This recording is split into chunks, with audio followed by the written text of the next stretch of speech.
చెప్పండి, ఇలా మనకంత పవర్ ఉందా? అంత శక్తిమంతులుగా మనం? అవును, ఆయన విశ్వాసం ఉంచున్నారు, నాకంటే గొప్ప కార్యాలు చేస్తానన్నారు. అంటే విశ్వాసంలో ఎప్పుడైనా బలహీనమైపోతే, సరైన విశ్వాసం మనము కలిగి లేకపోతే కొన్ని కార్యాలు మనము చేయలేము. దేవుడు పేరిట మంచిది. ప్రియులరా, నేను చెప్పాలనుకున్న మాట అంటే, ఇప్పుడు సంస్కారానికి వస్తున్నారు కదా మీరంతా. ఇప్పుడు యేసుప్రభు రాత్రి అప్పగింపబడిన రాత్రి అదే కదా పాస్టర్ గారు కూడా చెప్పేది ఏమిటి? ఆయన అప్పగింపబడిన రాత్రి రొట్టెను పుట్టుకొని చెప్పండి, కృతజ్ఞతలు స్తోత్రాలు చెల్లించి విరిచి తన శిష్యులకి ఇచ్చి, అక్కడ క్లియర్గా మెన్షన్ చేసుకుంటే ఎవరి తన శిష్యులకి ఇచ్చి, తన శిష్యుడానికి ఇచ్చి అని ఉందా? లేదు, తన శిష్యులకి ఇచ్చి ఇది తినండి, ఇది నా శరీరం.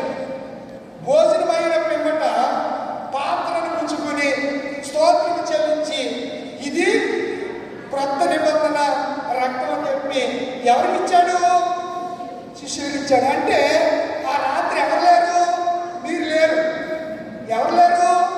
చెప్పరేంటిలా ఉన్నారా? ఎవరన్నా స్త్రీలు మేడగదిలో ఎవరన్నా ఉన్నారా? స్త్రీలు మరి ఏ మేడగదిలో ఉన్నారు? ఆ రాత్రి లేరు. కానీ తరువాత పెంతుకోస్తు దినాన్న అనగా 40 దినాన్న ఆరాధన అయిపోయిన తర్వాత అప్పుడు శిష్యులతో పాటు మేడగదిలో ఎవరున్నారు? స్త్రీలు కూడా ఉన్నారు. వారందరూ పేతురు ఉపన్యాసం విని వారు ఏం పొందారు? బాప్తిసం పొందారు. అప్పుడు వారు ప్రభు వలన పాల్గొన్నారు. మొదటి రాత్రి వారితో స్త్రీలు లేరు. ఎప్పుడు వారు ప్రభు వలను ఆచరించిన స్త్రీలు పాల్గొనడానికి అర్హత కలిగి ఉన్నారు అంటే, పేతురు మొదటి ప్రసంగం ఎప్పుడు చేశాడు? ఆయన ఏ దినాన్ని చేశాడు? 50వ దినాన్న. 50వ దినం అంటే దానిని పెంతుకోస్తు దినమన్నాం. ఆ దినాన్న ప్రసంగం చేయగా అనేక వందల మంది, అనగా ఆ రోజు 3000 మంది ఏం పొందారు? మారు మనసు పొంది బాప్తిసము పొందితే వాళ్ళు ఇంటింటను రొట్టె విరుచుటేందును ప్రార్థన ఎందును ఎడతెగక ఉండిరని బైబిల్లో రాయబడింది. అర్థమవుతుందా?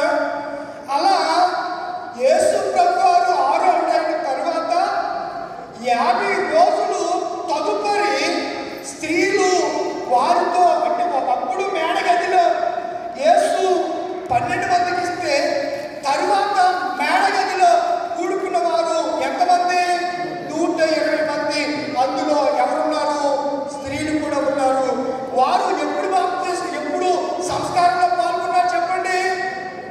బాప్తిస్మము పొందిన పిదప వారు సంస్కారాన్ని ఆచరించారు. చాలా మందికి ఇది అర్థం కాదు. ద్రాక్ష రసం ఏదో తీయగా ఉంటుంది కదా, ఆ రొట్టెలు 4 గంటలు ఉంటుంది కదా. యాక్చువల్గా ఇవి రెడీమేడ్ రొట్టెలు. బైబిల్లో రొట్టె ఎలా తయారు చేస్తారు? ఎలా చేస్తారు? శుభ్రమైనటువంటి పరిశుద్ధంగా 3 రోజులు స్త్రీలకు ఎడంగా అన్ని కార్యక్రమాలకి జాగ్రత్తగా సత్ప్రవర్తన కలిగి పరిశుద్ధంగా ఉన్న వాళ్ళు యాజకులు ఏం చేస్తారంటే రొట్టెను తయారు చేస్తారు. గోధుమ పిండి తీసుకుని పిసికి ముద్ద చేసి దాన్ని పెనం మీద ఏం చేస్తారు? కాలుస్తారు. అది పూర్వం పద్ధతి. ఇప్పుడు కూడా కొన్ని సంఘాలు అలా జరుగుతుంది, కానీ కొన్ని సంఘాల్లో ఇది కొంచెం ఇబ్బంది కదా, అందుకని. అయితే యేసు ప్రభు ఈ రోజు ఈ మాటలన్నీ ఎందుకు చెప్తున్నానంటే, నీతి యావత్తు మనం చేయాలి. శాస్త్రులు, మన అంశమే నీతి. శాస్త్రుల నీతి కంటేను చెప్పండి పరిశీలన. మన మూలవాక్యం మత్తయి సువార్త 5వ అధ్యాయము 20వ వచనం. దీన్ని కొండ మీద ప్రసంగం అంటారు. ఏ ప్రసంగం అండి? కొండ మీద ప్రసంగం.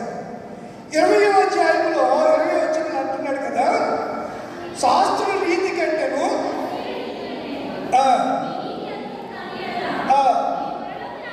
ఎక్కడికి వెళ్ళరు మీరు? పరలోకం వెళ్ళాలంటే ఏం కలిగి ఉండాలి? నీతి కలిగి ఉండాలి. ఏ నీతి అది? శాస్త్ర నీతి కాదు, దేవుని నీతిని కలిగి ఉండాలి. చాలా మంది చూడండి, ఒక మాట మీకు జ్ఞాపకం చేస్తారు.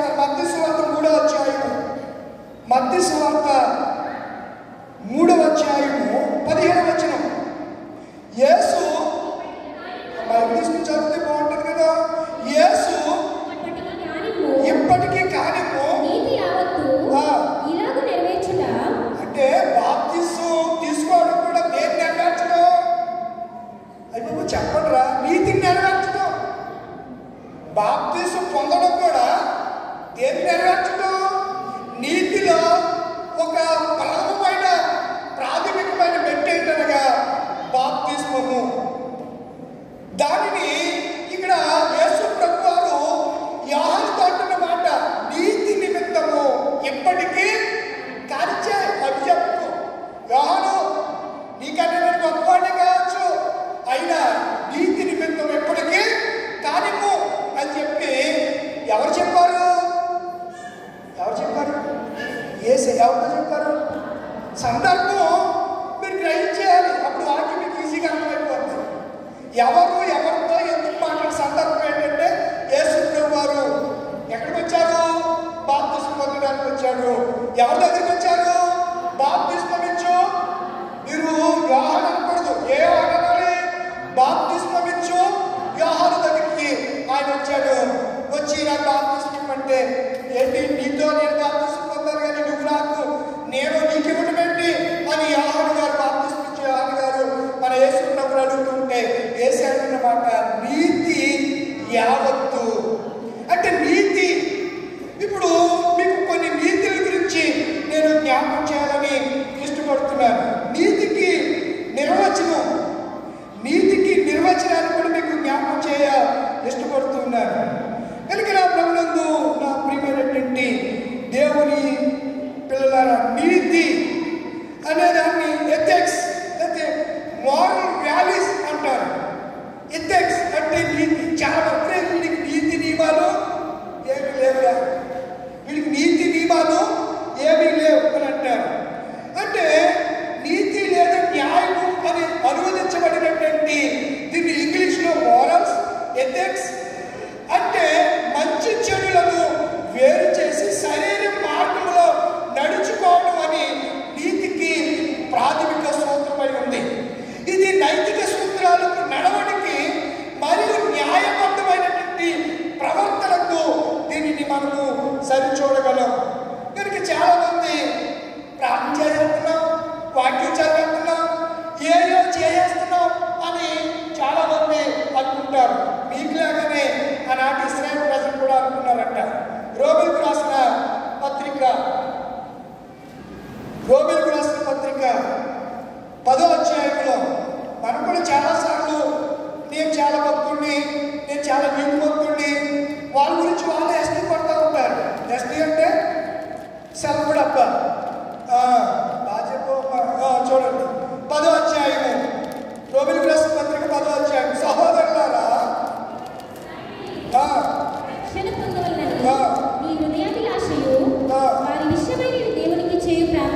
మూడవ వచనానికి వచ్చాయి. ఏ నీతిని ఎరగలేదంట. చాలా మందికి దేవుడి నీతి ఏంటో తెలియట్లేదు సంఘంలో ఉన్నవాళ్ళకి. నాయన మనీలా ఆ లైట్ అంటే మన కళ్ళు పొడిచేస్తున్నది డైరెక్ట్గా. ఆ లైట్ ఎక్కడుందో చూసి కొంచెం ఆపే. నీతి న్యాయములు జరిగించునా యేసయ్య. ఎక్కడికి వెళ్ళిపోయాడు? నిత్య జీవార్థమైనవి నీ శాసనములు. నీతి న్యాయములు జరిగించునా యేసయ్య. నిత్య జీవార్థమైనవి నీ శాసనము. వృద్ధి చేసితివి పరిశుద్ధ జనముగా నీ ప్రియమైన స్వాస్యమును. రద్దు చేసితివి ప్రతివాది తంత్రములను నీ రాజ్య దండముతో. నీతి న్యాయములు జరిగించు నా యేసయ్యా. పరిమళ వాసనగా నేనుండుటకై పరిశుద్ధ తైలముతో నన్ను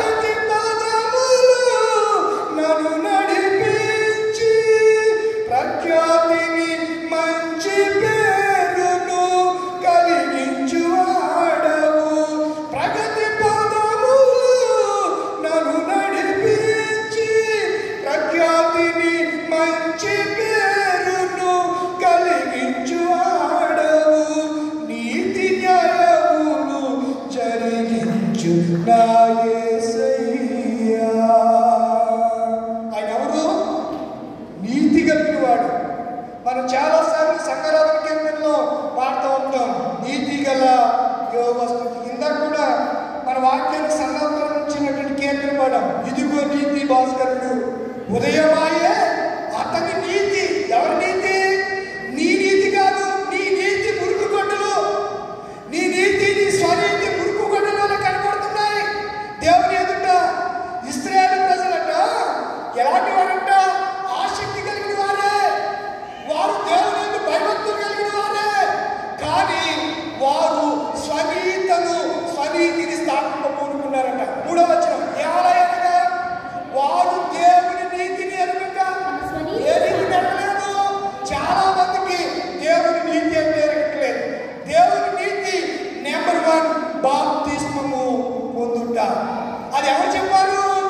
యేసయ్య చెప్పాడు. ఎవరు చెప్పాడు? నీతి యావత్తు బాప్తిస్మము పొందాలి, అందుకే నేను నీతో బాప్తిస్మం.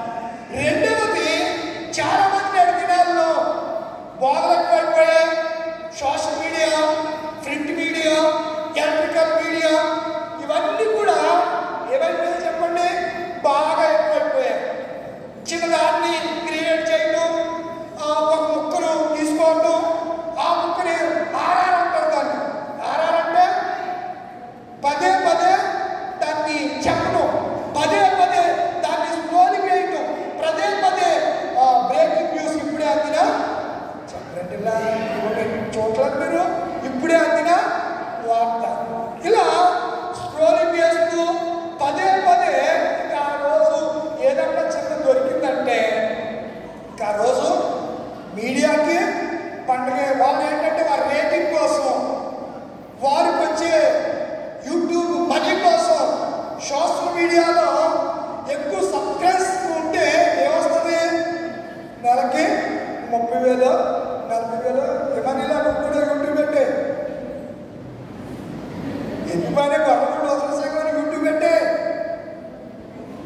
సబ్స్క్రైబ్ చేసుకొని చేస్తూ ఉంటారు. సంఘానికి ఆదాయం వస్తుంది. నాకు వద్దులే. అర్థమవుతుందా? 2 దినాల్లో ఇలా రకరకాలైనటువంటి ప్రచారాలు, ఆర్భాటాలు ఎక్కువైపోయాయి.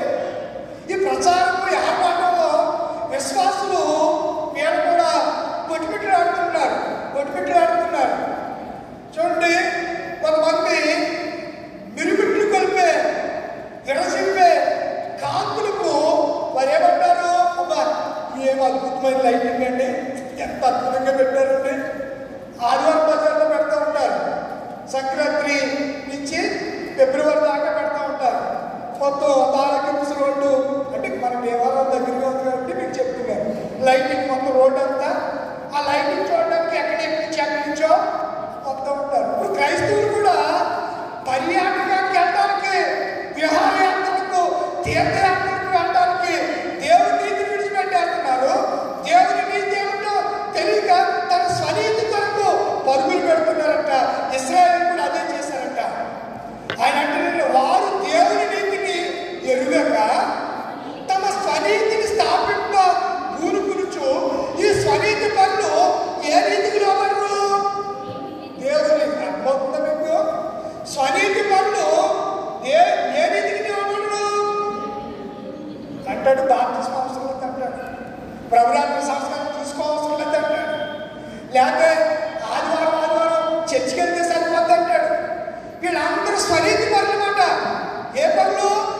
ఆ స్వనీతిని ప్రజల మీద రుద్దడానికి, ప్రజల మీద ఇదే నీతి, ఇది దేవుని నీతికి ప్రత్యక్షంగా ఇది బయలుపరచబడిందని తమ స్వనీతిని గురించి చెప్పేవారు ఎక్కువైపోతున్నారు. జాగ్రత్త నా ప్రియ దేవుని విశ్వాసులారా, ప్రియమైన దేవుని పిల్లలారా. ఇశ్రాయేలు ప్రజలంట వారికి ఆసక్తి ఉంది, వారు రక్షణ పొందారు, వారు మారుమనసు నిమిత్తం బాప్తిస్మం పొందారు. ఇవన్నీ చేసిన కొన్నిసార్లు వాళ్ళు తన స్వనీతిని స్థాపించడానికి వెంపర్లాడారట. స్వనీతిని స్థాపించడానికి ఇలాంటి స్వనీతి పనులు, అవినీతి పనులు, ట్రాన్స్పరెన్సీ అనేది ఉండాలంటే నీతి, నిజాయితీ ఏముండాలి?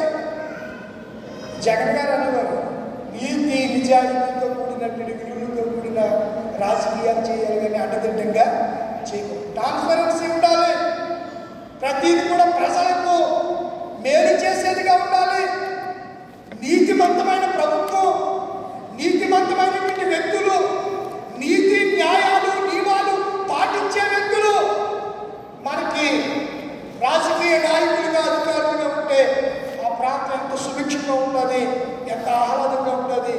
అద్భుతంగా ఉంటుంది. ఒకసారి ఆలోచించి ఇలాంటి నీతిమంతులు మనకి కావాలి అంటే మనం ఏం చేయాలని ప్రార్థన చేయాలి.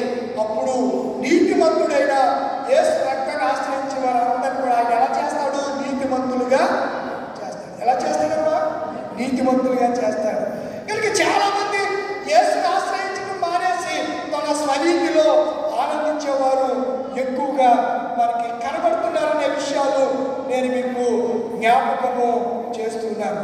కొన్ని మాటలు మీకు జ్ఞాపకం చేయ ఇష్టపడుతున్నాను. దాన్నే అపోస్తలుడైన పౌలు రోమీయులకు రాసిన పత్రిక అంటాడు.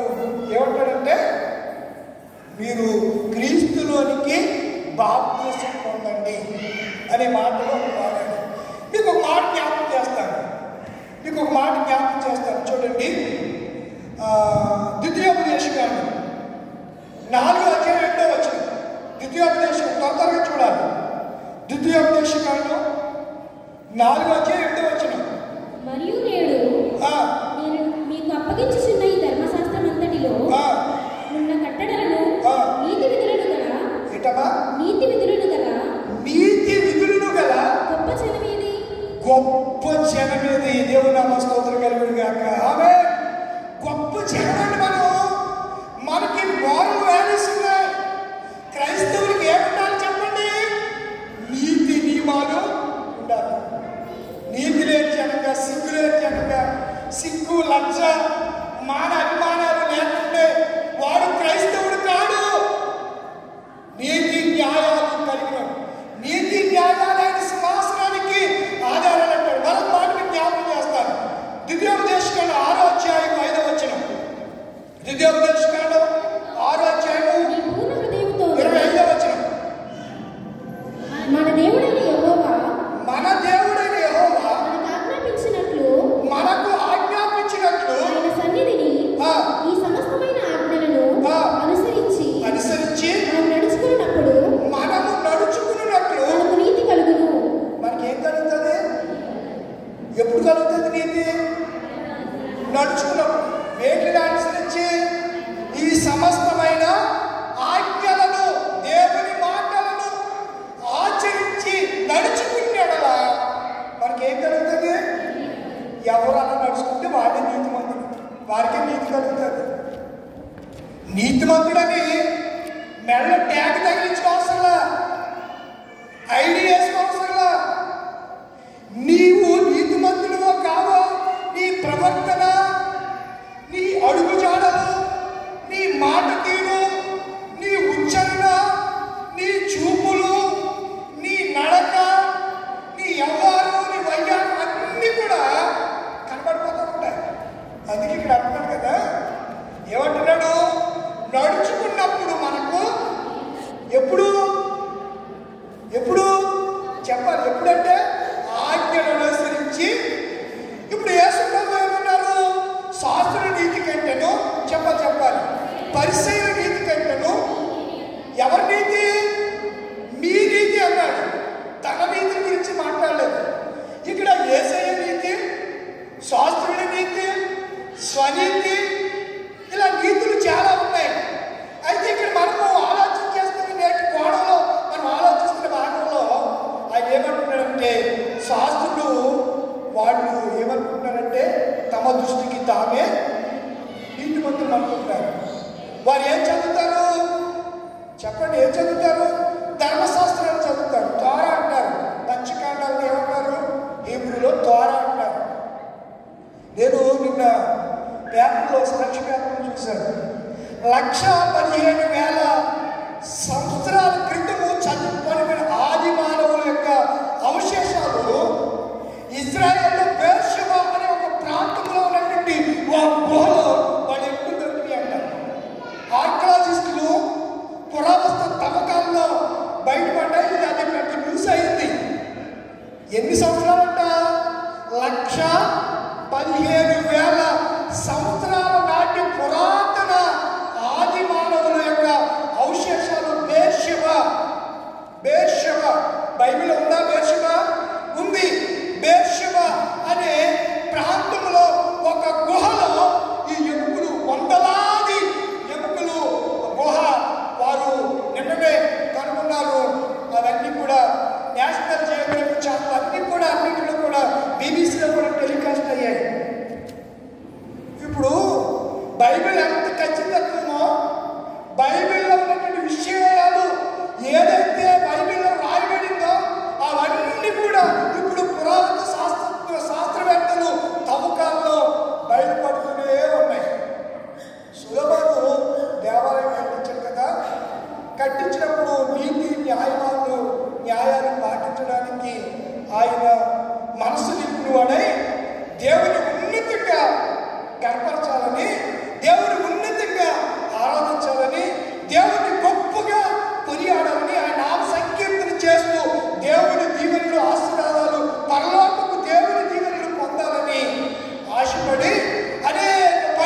వెళతాము అనే సంగతిని నేను మీకు జ్ఞాపకం చేస్తున్నాను. ప్రభునందున ప్రియమైనటువంటి దేవుని పిల్లలారా, దైవ జనాంగమా, మరొక మాటను మీకు జ్ఞాపకం చేయ ఇష్టపడుతూ ఉన్నాను. చూడండి, సమూయేలు రాసిన మొదటి గ్రంథము, మీరు నోట్ చేసుకుంటే బాగుంటుంది. మొదటి గ్రంథము 12వ అధ్యాయం 7వ వచనం. 12వ అధ్యాయము 7వ వచనం. కాబట్టి యెహోవా మీకును మీ పితరులకును చేసిన నీతి కార్యములను బట్టి చేసిన దేవుడా స్తోత్రం. మనకు కావాల్సిన మాట ఏంటి అక్కడ? మన అంశం ఏంటి? మోరల్ వాల్యూస్, నీతి. ఎవరి నీతి? దేవుని యొక్క నీతి. మనం పొందుకుంటే ఎట్లు? మన స్వనీతిలో ఉన్నామా? స్వనీతి పనులుగా, స్వనీతి స్థాపన పూనుకుని నాదే భక్తి మంచిది, ఇతరులు చేసే భక్తి కాదని ఇతరులని నువ్వు తృణీకరిస్తే దేవుడు అంటున్నాడు, అంటే నీ సహోదరుని చూసి నువ్వేమనకూడదు? చెప్పండి, చదివారు కదా, వ్యర్థుడా అనకూడదు. నీ సహోదరుడి మీద నీకు ఏదన్నా వ్యాజ్యం ఉంటే ఎక్కడికి వెళ్ళిపోయి ముందు సమాధానం పడిపోవాలంట. దారిలో ఉండగానే చదివారు కదా సువార్త పాఠంలో, దారిలో ఉండగానే సమాధానం పడాలి. లేకపోతే వాడు పోలీస్ స్టేషన్లో వెళ్ళి ఏం చేస్తాడు? కేసు పెడతాడు. పోలీసు వాళ్ళు వచ్చి నిన్ను తీసుకెళ్తారు. అక్కడ ఏమైనా ఎదిరిస్తే 3rd డిగ్రీ ఉపయోగిస్తారు. చెదకొట్టేస్తారు. మామూలుగా కొట్టరు. 3rd డిగ్రీ అంటే తెలుసా నీకు? చెప్పరా? 3rd డిగ్రీ అంటే తెలుసా? గోల్డ్ ఉంటాయి కదా, కటిపులకి గోల్డ్ పీకి అందులో ఏ సుద్దు పుచ్చుతారు? గుండు సుద్దు పుచ్చుతారు. ఎక్కడ? గోర్లు. దాన్ని 3rd డిగ్రీ అంటారు. కాళ్ళు బయట కట్టేసి అరుకాడు పాదాల మీద కాదు, పైన కాదు, కింద లాఠీ ఇచ్చుకుని అరుకాళ్ళ మీద పడతారు. ఇంకా నడవలే. ఈ తొడ భాగం ఉంది కదా, ఇక్కడ ఈ వెనక భాగం మీద చితకొట్టేస్తారు పట్టుకొని. ఇంక ఎంత నోడైనా సరే చేయకపోయినా ఆ బాధ తప్పించుకోవడానికి ఏమంటాడు?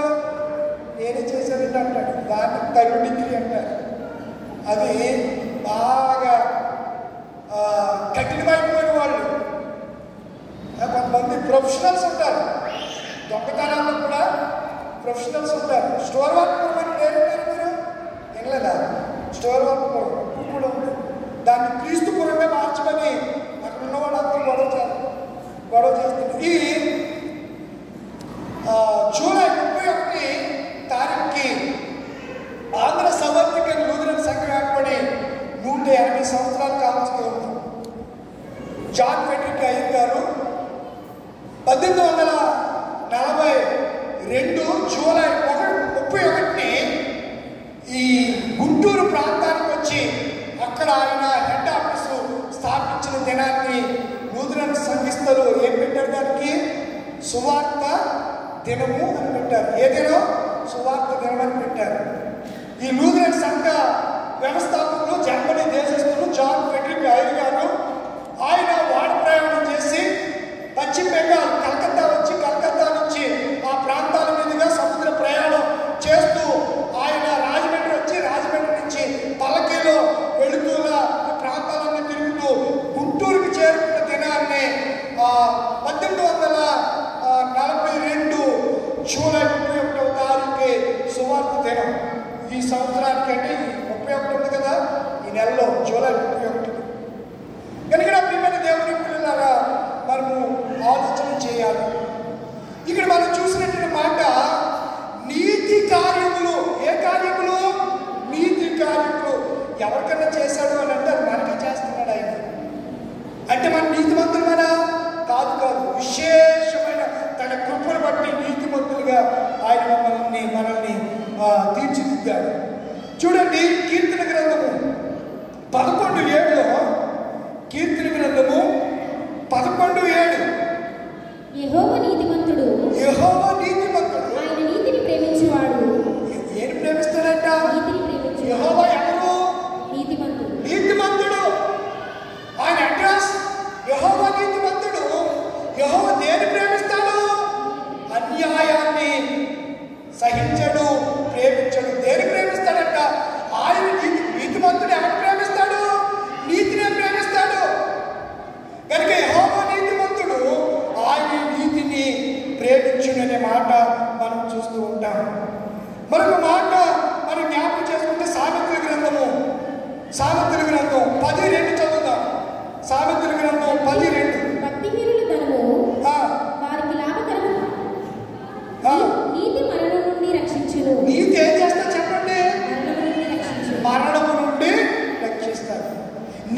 నీతిని దేవుడు కనుక నీతి ఏం చేస్తుంది మనల్ని?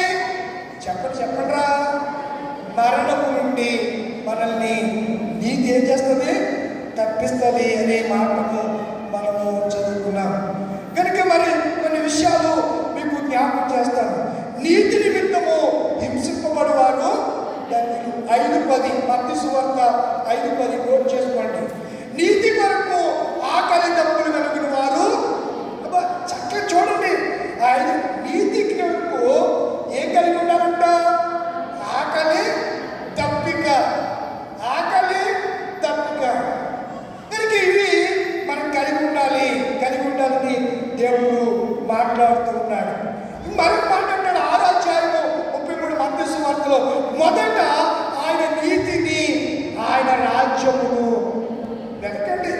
దేన్ని వెతకాలి? మనం నీతిని వెతకాలి. 6:33 ఆ మాట మనం చూస్తూ ఉంటాం.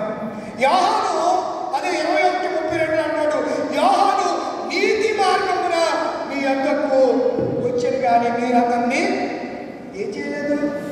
చదవండి రే, ఏంటి ఫోన్లో చదవండి. 21:32 మత్తయి సువార్త. యోహాను నీతి మార్గమున ఎక్కడికి వచ్చాడంట? చెప్పండి, ఎక్కడికి వచ్చాడు? మన ఎక్కడికి వచ్చాడు. యోహాను నీతి మార్గం వచ్చాడండి. వేరే మార్గంలో అతని పుట్టికే పవిత్రమైంది. చూడండి, మీరు ఆలోచించేయండి. యోహాను నీతి మార్గమున ఎవరు చెప్తున్నారు ఈ మాట? యేసు ప్రభు చెప్తున్నాడు. యోహాను నీతి మార్గం మీ ఎక్కడికి వచ్చాడు కానీ మీరు అతనిని నమ్మలేదు. ఎవరు నమ్మారు? నీతి మార్గంలో వచ్చిన ఎవరు నమ్మారు? మీరు నమ్మలేదంటే శాస్త్రుడి నీతి కంటేను వీళ్ళు వాడి దృష్టికి వారే నీతిమంతులు అనుకుని నీతి మార్గమును నీతివంతుడైన యోహాను వారు ఏం చేయలేదు? నమ్మలేదు. కాసేపు కుదురుకోండి. స్కూల్లో కూడా అడగకుంటున్నారా? నువ్వు కూడా నీ పేరే దేవుడి సంగతి, దేవుడి సేవకుడికి మాటకి లోబడాలి. ఊళ్ళో నేను ప్రారంభించి 10కి ప్రారంభించాను, 10:39 అయింది.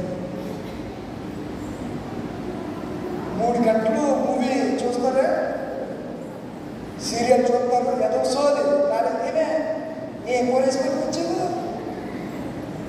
ఏదో సోది. వీటికి టైం ఉండాలి. కాసేపు ఒక్క ఆదివారం కదా మన దేవుడి సన్నిధిలో ఉండేది, ఒక్క ఆదివారం. ఇక్కడికి ఎంతో కష్టమైపోతుంది ఆదివారం కూడా. రాను దేవాలయాలు ఖాళీ అయిపోతాయేమో అన్నట్టుగా ఉంటుంది. అందుకే విశాల మార్గంలో ప్రవేశించేవారు, అనేక మంది ఇరుకు మార్గంలో ప్రవేశించేవారు కొందరే అన్నాడు ఆయన. అందుకు ఇరుకు మార్గంలో ప్రవేశించాలంటే ఏం చేయాలి? పోరాటం ఉండాలా? పోరాటం ఉండాలి. ఇప్పుడు మనకి ఏం ఎక్కువైపోయింది? ఆరాటం ఎక్కువైపోయింది. ఆరాటం ఎక్కువైపోయింది. పోరాటం లేదు. పోరాటం ఉండాలి. ఏ మార్గంలో వెళ్ళాలంటే నీతి మార్గంలో, ఇరుకు మార్గంలోకి వెళ్ళాలంటే పోరాటం ఉండాలి. కనుక జాగ్రత్తగా వినండి, దేవుని మాటకు లోబడండి. ఏం చెప్పాను? యోహాను నీతి మార్గం మీ ఎందుకు వస్తే మీరు ఇప్పుడు యోహాను తల్లిదండ్రులు ఎలా వాళ్ళు ఒక మాట మీరు చదువుతారు. వాళ్ళు ఎంత నీతిమంతులో లూకాసు వార్త 1వ అధ్యాయం. లూకాసు వార్త, నా నీతి సూర్యుడా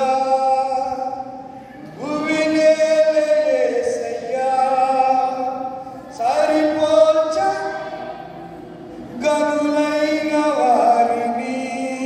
చూడండి, లూకాసు వార్త 1వ అధ్యాయము చదవమ్మా. మీరిద్దరు ప్రభువు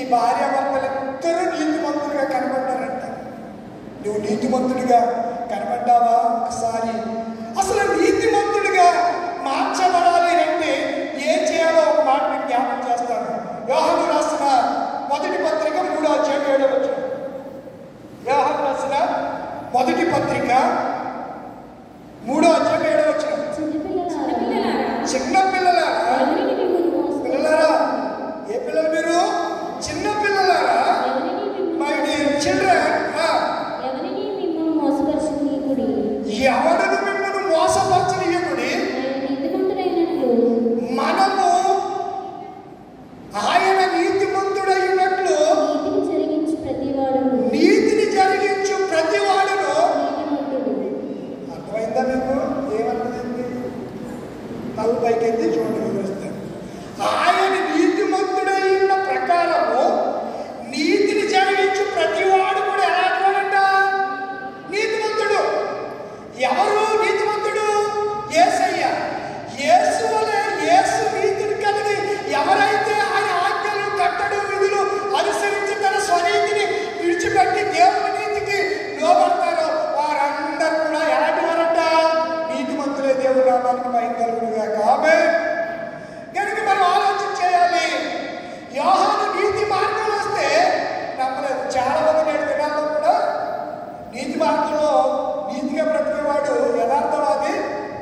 లోక సామెతలు కూడా తెలియదా మీకు? ఇక్కడ చెప్పరులే, ఇక్కడ చెప్పరు కానీ చెప్పి గారు చెప్తాడు. ఓ తక్కువ అసలు భీమవరం పక్కనే వడ్లగూడి పట్టణానికి దగ్గరలో ఉన్నారు. ఏమి అమాయకులు లేని చోట్ల ఏదైతే కొట్టలేనట్టుగా మాకు ఏమీ తెలియదు అని అమాయక మొక్కలు వేసి అవతలని మ్యానిపులేట్ చేసే సత్తా టాలెంట్ ఉన్నవాళ్ళు మీరు. అంత గొప్పవాడు మీరు. ఎలా పోయినా ఏం చేస్తారు మీరు?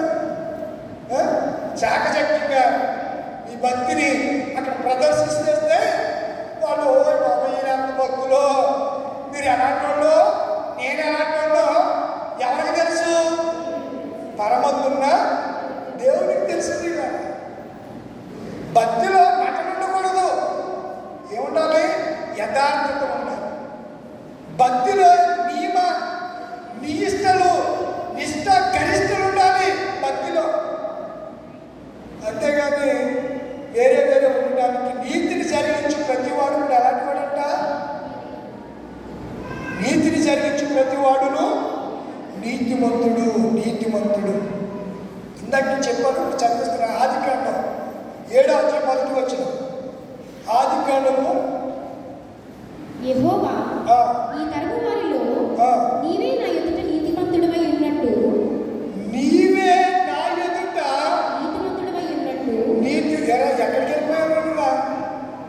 నీకు రేపు ఆదివారం నుంచి నువ్వు వచ్చాక తర్వాత కరెక్ట్గా 9ంటికి రావాలి. 11ంటికి అయిపోతుంది కదా, ఆటం అయిపోతుంది కదా. 11ంటికి వెళ్ళిపో, కదలకో. వీడికి ఆల్టర్నేటివ్ ఒకటి తయారు చేయండి అని చెప్తున్నాను నేను. అందుకే యేసు ప్రభు ఆయన ఏమీ పిచ్చోడు కాదు. ఎంతమంది రమ్మన్నాడు చెప్పండి? ఇప్పుడు అన్నీ కూడా ఇద్దరిద్దరు ఉన్నారా, ఒకరొకరు ఉన్నారా? మొగుడు తెలుగులో మీరు ఆ భాష మీకు ఎప్పటికంటే భార్య భర్త, అలాగే పక్షుల్లోను సమస్తలోను ఇద్దరు, అలాగే సేవకులు కూడా ఎంతమంది ఉండాలి? ఇద్దరే చూడాలి. బ్రహ్మిష్ఠులు ఇద్దరు, ఆంధ్రమిష్ఠులు ఇద్దరు, ప్రతి దానికి ఇద్దరు ఉంటే అప్పుడు వీడు అలా వెళ్ళిపోయినా అప్పుడు వీడు అంట ఈ తెలియట్లేదు. ఇద్దరు ఉన్నారనుకో, వీడు అంట వీడికి ఎక్కడికి వెళ్తాం? వీడు కాకుండా అడ్డు పెట్టుకునే ఉంటాడు. ఎప్పుడు మళ్ళీ అటు కొట్టేస్తాడే మరి వీడికి భయం. పోటీ ఉండాలండి, పోటీ ఉండాలి. అవకాశాలు అరుదుగా వస్తాయి. అవకాశాలు అరుదుగా వస్తాయి. వచ్చినప్పుడు ఏం చేయాలి? నా విమోచకుడా యేసయ్యా, నీ జీవన రాగాలలో నీ నామమే ప్రతిధ్వనించెనే. నా విమోచకుడా యేసయ్యా, నీ విమోచకునిగా నన్ను నీవు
అధికముగా ఉండాలి, ఎక్కువగా ఉండాలి.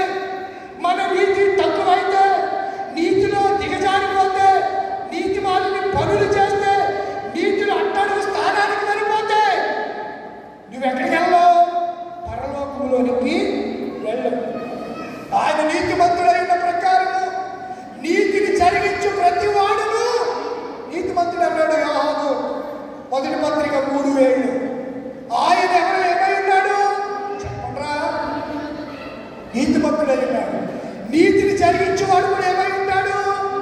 అయితే ఈ నీతి 2 విధాలుగా వస్తుంది, చెప్పేసి ముగించేస్తాను. ఒకటి వాక్యమును అనుసరించడం ద్వారా, రెండవది యేసును నమ్మడం ద్వారా. అబ్రహాము చెప్పరా దేవుని నమ్మాను, అది అతనికి ఎక్కడుందా మాట? చదవండి ఆదికాండం 15:6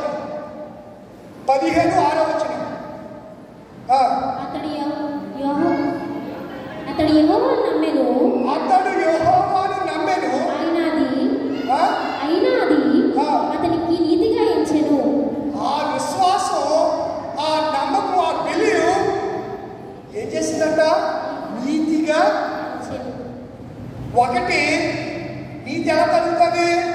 వాక్యమును అనుసరించడం ద్వారా, ఆయన నిబంధనల ప్రకారం, న్యాయ ప్రకారం నడుచుట ద్వారా. మరి శాస్త్ర నీతి మీ పరిశీలించంటే వారు వాక్యానుసారంగా నడుస్తున్నామని అనుకుంటున్నారు, కానీ వారు ఏం చేయట్లేదు, నడవట్లేదు. ఎలా నడవట్లేదు? పుదీనాలోను సోపులోను ఏం చేసుకుంటున్నారు? దోచేసుకుంటున్నారంట. మోయరాని బరువులు ఏం చేస్తున్నారు? ప్రజల మీద పెట్టేస్తున్నారు. తర్వాత తగ్గింపు లేదు వాళ్ళు. యేసయ్య ఏమన్నాడు? నిన్ను నువ్వు తగ్గించుకుంటే వాళ్ళంట విందులోకి వెళ్ళినప్పుడు ఏ పీట మీద కూర్చునేవారంట? చెప్పండమ్మా. అగ్రపీఠాల మీద కూర్చునేవారంట. మోషే పీఠ మీద ఎందుకు కూర్చున్నాడు చెప్పాలి? మోషే పీఠం అంటే ఏంటి? నాకు తెలియక అడుగుతున్నా, అసలు మీరు బైబిల్ చదువుతున్నారా లేదా? కానాను ప్రయాణంలో మోషేకు విపరీతమైన రాత్రులు పగలు నిద్రలేకపోతే అలా మహంగారు అన్నాడు, నా కుమారుడు మోషే ఇంతమందికి రోజు నీతి న్యాయం ఎక్కడ తీసుకో, అలా కాదు ఓ 70 మందిని ఏర్పాటు చేసుకో అని చెప్పాడు. ఇప్పుడు మోషే నువ్వు చెప్తున్న బాగా ఉంది, మరి మా పెద్ద ఆయన ఏమంటాడో, యేసయ్య ఏమంటాడని చెప్పి, ప్రభువా మా మామగారు ఇలా చెప్తున్నాడు, నన్ను ఏం చేయమంటావు అని ఎవరిని అడిగాడు? దేవుడిని అడిగాడు. వెరీ గుడ్, ఆలోచన బాగా ఉంది, మీ మామగారు చెప్పింది. అలాగే నువ్వు ఆత్మకూరులని వారిని, నీతిగా బ్రతికే వారిని ఒక్కొక్క గోత్రంలో నుంచి కొంతమందిని ఏర్పాటు చేసుకో, అలా 70 మందిని ఏర్పాటు చేసుకో. నీలో ఉన్న ఆత్మను పాలు వారి మీద కూడా నువ్వు ఒక్కడవే ఈ 6,30,000 మందికి నువ్వేం చేయలేవు, నీతి న్యాయాలు తీర్చలేవు అని చెప్పి వారికి అప్పటి నుంచి వచ్చిందే సంఘబద్ధ వ్యవస్థ. అర్థమవుతుందా? సంఘబద్ధలు ఏం చేయాలి? సంఘంలో ఏదైనా తగదొస్తే ఇప్పుడు అలా తీర్చే సంఘబద్ధలు ఏమన్నారు? అంత న్యాయ విచక్షణ కలిగి న్యాయాన్ని న్యాయంగా కొండల మొక్కలు కొట్టి ఒక మాట లేకుండా చెప్పగలను కూడా ఉన్నాడు. నేను మొన్న ఒక యూట్యూబ్ చూస్తున్నాను. ఇద్దరు అన్నదమ్ములకి గొడవ వచ్చింది. గొడవ వస్తే అన్నదమ్ములందరూ కలబడితే యోపు చిన్నోడు వెళ్ళి పెద్ద మనుషుల్ని తీసి తెచ్చుకున్నాడు. వీడు కొట్టేస్తుంటే ఒడ్లు ఏం తోపుకున్నాడు? చెప్పరేంటిలా ఆ వచ్చిన వాడికి మందుతారని ఇలా శక్తిలో ఉండి ఇలా ఎత్తి ఇలా చేయించాడు. చూసి వాడి కొద్ది బాగానే కొడుతున్నాడు అంటే వీళ్ళు వచ్చిన పెద్దలు ఏమంటారు? ఎక్కడ కొడుతున్నాడు? గట్టిని అడుగుతున్నాడు. గట్టిలాగా ఏం కొడుతున్నాడు? ఏం చూసి అప్పుడు దాకా బాగా చెప్పారు. వీడంటాడు ఇప్పుడు దాకా రండి వాళ్ళకి కొట్టకూడదని చెప్పాం కదరా. ఇంతకంటే మీరే మీ పెద్దలు బాబని ఆడు నోరు నెత్తి వాడుకుంటున్నాడు. ఈరోజు అమ్ముడు పోతున్నారు అంతే. ఒక పాట మందుకు అమ్ముకుపోయేవాళ్ళు, ఇంకా కొంతమంది ఇంకా మీకు తెలుసు కదా, చెప్పాల్సిన మీ బాగా చెప్పి కదంటే మీరు ఇమేజినేషన్ చేసుకుంటే బాగుంటుంది. ఇమేజినేషన్ అంటే ఓయ్ ఏంటది నిద్రను ఎదురులో చదువుకోలేదు పట్టుకొని టైం అయిపోయింది కదా. ఎవరా ఇందాక ఎక్కడంటే మరి మీ ముందు పెద్ద రేటు వచ్చారు మొదలు పెట్టరాడు. మీరైనా చెప్పండి మామూలుగా మీ పెద్దోళ్ళు మీరు పక్కన ఉంటున్నారు కదా పిల్లలకి మీరు చెప్పండి లేకపోతే మీ దగ్గర కూర్చోబెట్టుకోండి. అందులోకి ఎవరు చేసేవాళ్ళు అందరూ ఎక్కువ వయసు కూర్చోబెట్టలే పెద్దలు చేయడంలే. పిల్లలైతే బాగానే ఉంటారు. మీరు అలా ఉంటే ఎలా చెప్పండి. ఇప్పుడు నా ప్రసంగంలోనే మీరు ఎలా ఉంటే ఇక జోసెఫ్ లాంటి తీసుకొచ్చేయాలి. సుబ్బారావు ఆయన తీసుకొచ్చేస్తే చక్కగా కామెడీ జోక్ నవ్వుకుంటారు బాగుంటుంది. ఏం చెప్పాడు బాగానే చెప్పాడండి. బాగానే ఏం చెప్పాడండి బాగానే చెప్పాడండి. చాలా అద్భుతమైన బాబు చాలా అద్భుతమైన బాబు మీకు తెలియదు కానీ నవలే చచ్చిపోయాడు. కడుపు ఏమొచ్చేసింది నొప్పి వచ్చేసి నవ్వేసి అదా కడుపు అంటే నొప్పి వచ్చేసి నవ్వేస్తే ఆ ప్రసంగం బాగా చెప్పినట్ట. దేవుని మాటలు దీక్ష ఉండాలి. దేవుని మాటలు కుటుంబం వేయబడిన బంగారం వంటి నేరుగు కంటే శుద్ధమైంది. అది నేరుగు బంగారం జుట్టు తేనె దారుల కంటే మధురమైంది. మీరు ఏదో అనుకుంటూ ఉంటారు బాధపడతాను తింటామని. మీ జీవితాలు మీకే మంచిది. నా కూతురు లాంటి వాళ్ళు చెప్తున్నాను. నేను నలుగురు బిడ్డలకి తండ్రిని. నేను దేవుని సన్నిధిలో ఎప్పుడు ఇప్పుడు కూడా ప్రార్థనలో దగ్గర వేషాలు వేసినా వాకరించకపోయినా చేతులు సరిగ్గా జోడించకపోయినా మామూలుగా పడవు. అసలు నా చెయ్యి చాలా రఫ్గా ఉంటుంది. కొడితే దద్దులు తేనవలసిందే వీటి మీద మామూలుగా ఉంటుంది. మీరేంటి అనుకుంటున్నారు బాబు మిమ్మల్ని కదమ్మా మీరు కొడితే ఇంకేమన్నా మరి సినిమా పడ్డదే కాసేరా మీరు రావులమ్మలు అయిపోతారు మీరు అంతే. మీ అమ్మ వచ్చేస్తే వచ్చి చెప్పుకుని ఏదో ఏంటో బాబాయ్ అసలు ఆ పొజిషన్లో తలుచుకుంటే భయం వేసాడు. పిలిచినట్టు ఏ కచ్చా మీకు తీసి పెట్టారంటే కోచి పెట్టారంటే ఇంకా నేను పరిగెట్టుకొని బండి ఇంకా స్టార్ట్ చేయడమే. స్టార్ట్ చేయడం ఇంట్లోకి వెళ్ళేదాకా ఎక్కడ ఆపుతాడు. అప్పుడు రోడ్డు బాగుందిలే ఈ మధ్యన తమ్ముడు జోసెఫ్ ఈరోజు దాకా రాలేదు కానీ అక్కడి నుంచి బాగా ఉంటుంది. చెప్పమంటే రాయేస్తాను ఇక్కడ నుంచి బయట ఇలా తిరిగినప్పుడు బాగుంది. రోడ్డు కూడా బాగుంది. బాగుందని బెస్ట్ పైన వెళ్ళారు కానీ కంటే పరదేశులలో కంటే వెళ్ళిపోతాం. కాబట్టి చాలా జాగ్రత్తగా ఉండాలి మన జీవితాల్లో. నీతిగా మనము బ్రతకాలని నేను జ్ఞాపకం చేస్తున్నాను. కనుక శాస్త్రం నీతి కంటేనో పరిశీలన నీతి కంటేనో మన నీతి ఎలా ఉండాలి అధికముగా ఉండాలి. ఇశ్రాయేలు ప్రజలు దేన్ని స్థాపించాలనుకున్నారు స్వనీతి వారు పడలకు వెళ్ళారా చెప్పండి వెళ్ళారా. ఒక విషయం చెప్పనా ఇశ్రాయేలు ప్రజలు ఐగుప్తు నుంచి ఎన్ని లక్షల మంది వచ్చారు? 6,30,632 మంది. కాల్బలం అంటే నడవగలిగిన వాళ్ళు. నడవలేని వాళ్ళు ఉంటారా? ఉండరండి. పిల్లలు నడవగలరా? 10 సంవత్సరాల లోపడు నడవగలరా? అలా కూడా అందరినీ గాడులు ఎక్కించేయడం గుర్రాలు ఎక్కించేయడం అలా ఓన్లీ నడవగలిగిన వారే 6,30,000 మంది. పరలోకం కనాను దేశం ఎంతమంది వెళ్ళారు?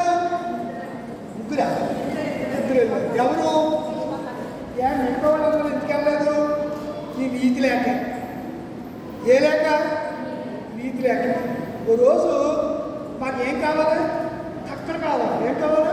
కక్కలు కావాలని ఓ ఏడ్చేసారు. సరే కదా ఓషా కంగారు పడుతూ తూర్పు కావాలంటే మేము ఇది వరకు ఈ కట్టెలు కడతా ఉంటే పూరేళ్ళు పనులకి ఉండేవి. మీకు ఎవరికైనా తెలుసా? అంటే పూరేళ్ళు ఎక్కడుండి పనుల కింద ఉండి చూసి వెళ్ళి పనులు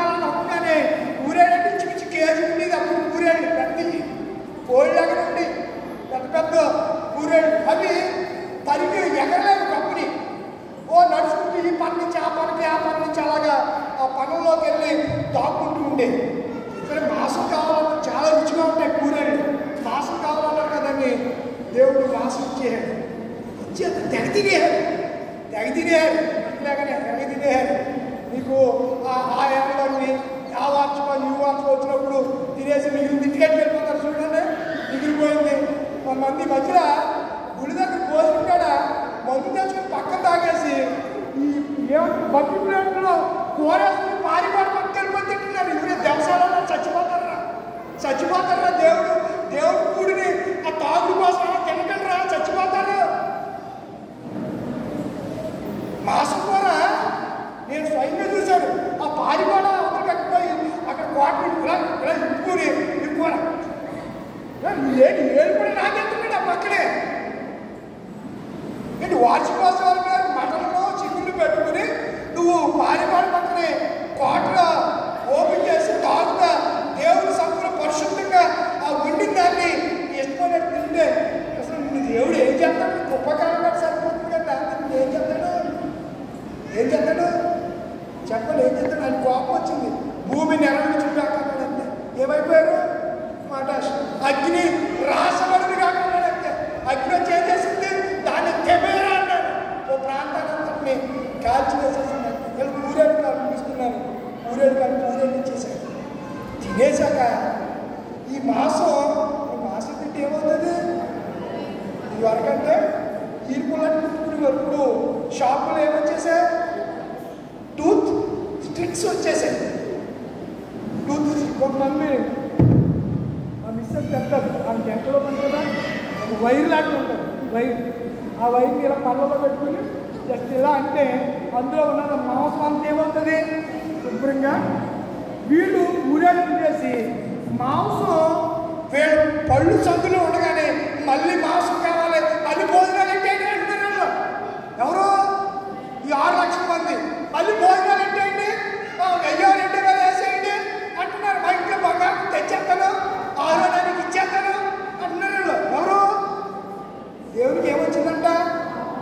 వారి పళ్ళ సందుల్లో మాంసం ఉండగానే దేవుడి ఉగ్రత కోపం వాడి మీద వస్తే ఒక్క రోజున 1,40,000 మంది ఏమైపోయారు? మటాష్ చచ్చిపోయారు. ఎప్పుడు? ఇప్పుడు కృపాకాలం కనుక మన యాసాలన్నీ సాగుతున్నాయి. ఇప్పుడు కృపాకాలం కనుక దేవుడు కనికరం కలిగిన వాడు కనుక కరుణ కలిగిన వాడు కనుక మనం ఎన్ని యాసాలు వేసినా సరిపోతున్నాయని అనుకుంటున్నారు. అందుకే పౌలు అంటాడు దేవుడు కృప గలవాడని పాపం చేయరాదు, అట్లా రాదు. కృప విస్తరించిందని పాపం చేద్దామా? అట్లా రాదు. ఎక్కడ పాపము విస్తరించింది అక్కడ కృపయు అయితే పాపములో నుంచి జీవులో వచ్చిన మనము క్రీస్తుకి దాసులు అయినటువంటి వాడు మరలా తిరిగి పాపానికి దాసులుగా ఉండటానికి దేవుడు మనల్ని పిలువలేదు అని అన్నాడు. మీకు చదివినటువంటి రోగులకు రాసిన పత్రికను కనుక మనం ఏం కలుగుతామమ్మా? నీతిని కలుగుతాం. అట్టి నీతి దేవుడు ఈ దినాన మనందరికీ అనుగ్రహించిన గాక. లేచి నిలబడతారా? సమస్త జ్ఞానం ఇచ్చిన దేవుని సమాధానం యేసుక్రీస్తు వల్ల మీ హృదయములకు తలంపులకు కావలిండును గాక. ఆమేన్. దేవా నాయందు శుద్ధ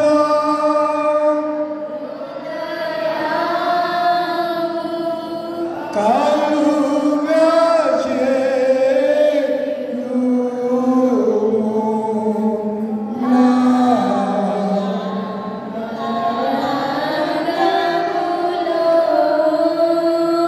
శ్రీ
తీసుకొచ్చిన వారంటే ముందుకు రండి. ఆఫరింగ్ రేట్ తీసుకురండి.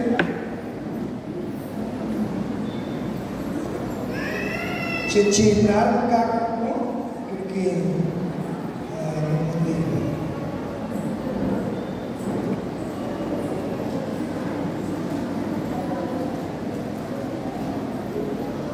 పారికేశారు గంగాధరరావు గారు, అలాగే జి సత్యనారాయణ గారు, గొడవూడి వాళ్ళు ఈ దేవాలయాన్ని ప్రేమించి వారి విశ్వాసాన్ని